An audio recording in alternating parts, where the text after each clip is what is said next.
Hi, I'm Maryann Piel, and I'm currently visiting assistant professor of German at the College Charleston.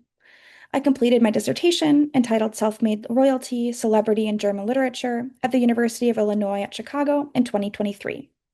My dissertation engages with the formation of the literary canon through the lens of celebrity studies. When I began work on this project, I was curious to understand the mechanisms that produced the largely homogeneous German literary canon. In particular, I was seeking to understand how the literary voices of women were so starkly underrepresented. What my study of modern celebrity made possible is twofold. First, a reading of literary personages as individuals fashioning themselves on the literary stage made visible the structural and social limitations that female authors faced in contrast to male authors. Second, my focus narrowed on the role of gender in how authors and their work are perceived, critiqued, and remembered. In the dissertation, I work with male-female author pairings. Initially, I focused on Johann Wolfgang von Goethe and Sophie von La Roche in the 18th century, Thomas Mann and Irmgard Keun in the early 20th century, and Elfriede Jelinek and Martin Walser in the 21st century.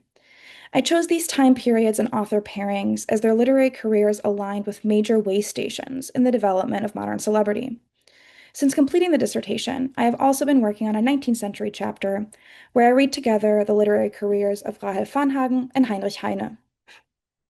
I begin this project in the 18th century, a time during which the modern celebrity concept began to take its shape. And, unsurprising to many of you, Goethe is an ideal figure through whom to observe this development. First, Goethe embodies the transition from an attention network that was largely directed towards the royal class to one that idolized the celebrity class.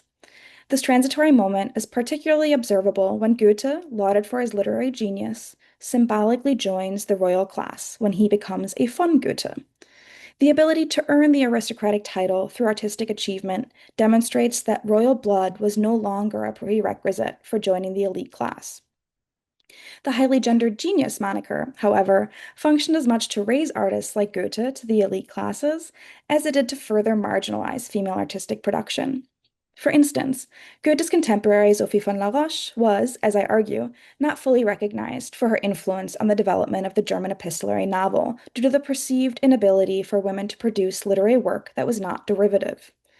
From here, I trace a distinctly male lineage of authorship, with each male author reflecting on their own position on the literary world stage vis-à-vis Goethe.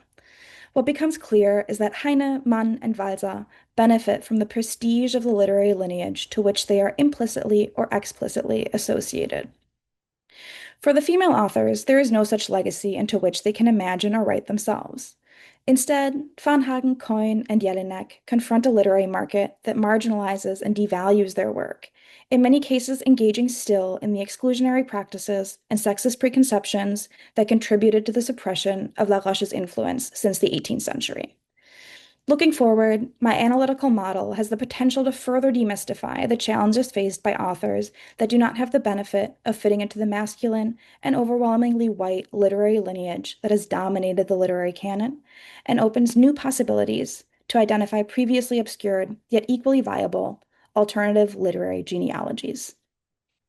Thanks very much.